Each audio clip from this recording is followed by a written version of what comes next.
คิดทั้งรถคิดทั้งเฮา JN แล้วค่ะโดยเล่าเมื่อนี้ประคำรีวิวมี Isuzu D-Max มานำเสนอเนาะคันนี้เป็นปี2020เด้อถ่ายปี2020น้ำใส21เนาะจบๆงามๆสีสันแบบหายากเลยเนาะสีนี้เนาะโดนๆจะมีเข้ามาเทื่อหนึงเด้อสีนี้เด้อเป็นสีปอนเงินหรือสีปอนเทาเนาะคันนี้เนาะมีตา LED โสมหนางามๆให้แบบนี้เลยเด้อแล้วก็ภายในของเฮาออปชันของมันก็สิมีกล่องมีจอให้ครบเนาะพวงมาลัยมัลติฟังก์ชันเนาะแล้วก็เป็นเกียร์กับปุก6สปีดอีกเด้อคันนี้เนาะ สำหรับต้นปีนี่เนาะโปรโมชั่นของเฮายังบ่ทันเบิดเด้อแถมฟรีตู้เย็นใหญ่คือเก่าเนาะขึ้นไปโอนซื้อให้คือเก่าแล้วก็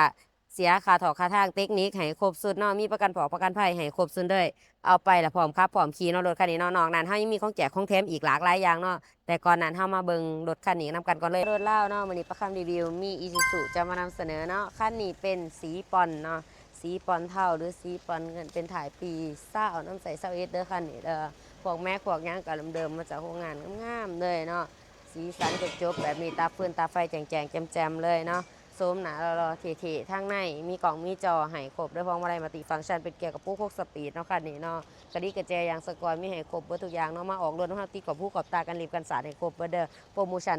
ต้นปีนี้เฮายังมีอยู่เนาะแถมฟรีตู้เย็นเนาะสำหรับลูกค้าทานใดที่สนใจติดต่อมาได้ที่เบอร์91910019และราคารถคันนี้กะ930,000 บาทเนาะมาร่วมกันได้เด้อติดต่อมาได้ที่2ทางแฟนเพจ JN แล้วค่ะรถเราของเฮาเดี๋ยวจะพาเขามาเบิ่งทางในรถน้ำกันเลยเนาะทางในงามๆเนาะหุ่มฮอบ่อหนังเนาะยิบขอบฝายสีขาวจมๆงามแบบนี้บ่อใหญ่ๆตังนิ่มๆแบบนี้เนาะขอบขางประตูกับหุ่มฮอหนังให้เรียบร้อยเลยเนาะเดี๋ยวจะพาไปเบิ่งของผู้โดยสารบัดนี้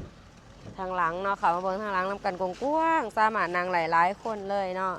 หุ่มฮอบ่อนังเส้นเดียวกันบ่อหนุ่มๆนิ่มๆแบบนี้เลยเนาะแนมเบิ่งกระหูได้เนาะว่านิ่มนี่เนาะพวกอะไรมาติดฟังก์ชันเนาะแล้วก็มี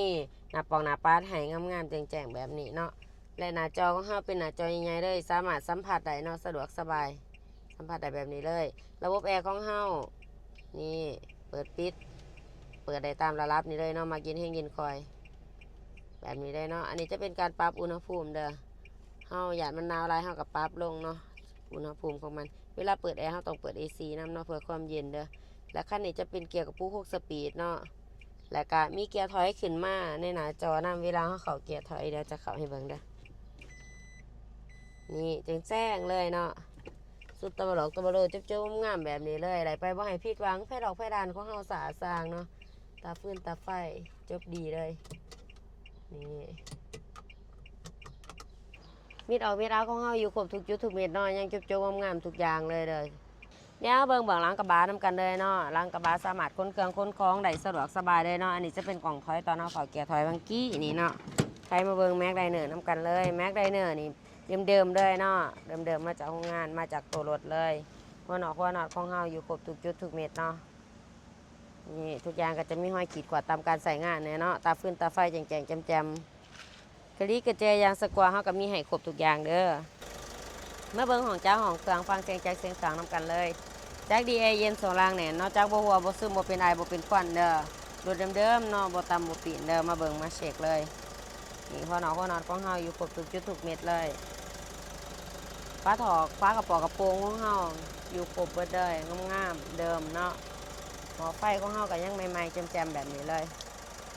ฝากไว้เต็มเลยทันเด้อกับรถคันนี้เนาะ Isuzu D-Max เนาะสีปอนเทางามๆจังซี่เลยเนาะออปชั่นก็เต็มเนาะมีกล่องมีจอให้ครบเลยเด้อคันนี้เด้อแล้วก็เป็นเกียร์กับปุ๊ก6สปีดเนาะตาเฟื่องตาไฟเป็นตา LED แจ่งๆงามๆแบบนี้ส้มหนายังจบๆเลยสีสันจบๆงามๆกะลิกระแจยางสกวามีให้ครบทุกอย่างเนาะคันนี้เนาะและการาคาของมันเนาะก็เป็น930,000 บาทเนาะมาร่วมกันได้ใจโซใจผ่อนได้ผ่อนเป็นเดือนผ่อนเป็นปีได้เนาะผ่อนได้ทุกสกุลเงินเลยเด้อเนาะสำหรับโปรโมชั่นในต้นปีนี้ยังมีคือเก่าเนาะแถมฟรีตู้เย็นใหญ่แล้วก็มีเครื่องไฟฟ้าหมอหุงข้าวหรือหมอแดงเนาะเหลืออะไร1อย่างเนาะแล้วก็ขึ้นไปโอนซื้อให้มีประกันผอประกันภัยครบสุดเบิดทุกอย่างเลยรถเอาไปละพร้อมขับพร้อมขี่เลยเนาะมีให้ครบเบิดเรียบร้อยเลยเนาะและก็นอกนั้นเขาก็ยังมีเบียร์เย็นจากทางหารมีให้ครบทุกอย่างเนาะเงินเติมน้ำมันเปลี่ยนน้ำมันก่อนน้ำมันเครื่องรับประกันมือสร้างให้อีก6เดือนเด้อทุกคนเด้อมาเบิ่งได้มาจับมาจองได้เนาะติดต่อได้ที่เบอร์ก่อน733069หรือ2ทางแฟนเพจ JN ลาวคารถลาวของเฮาได้เนาะขอขอบใจทุกคนที่รับชมบ๊ายบาย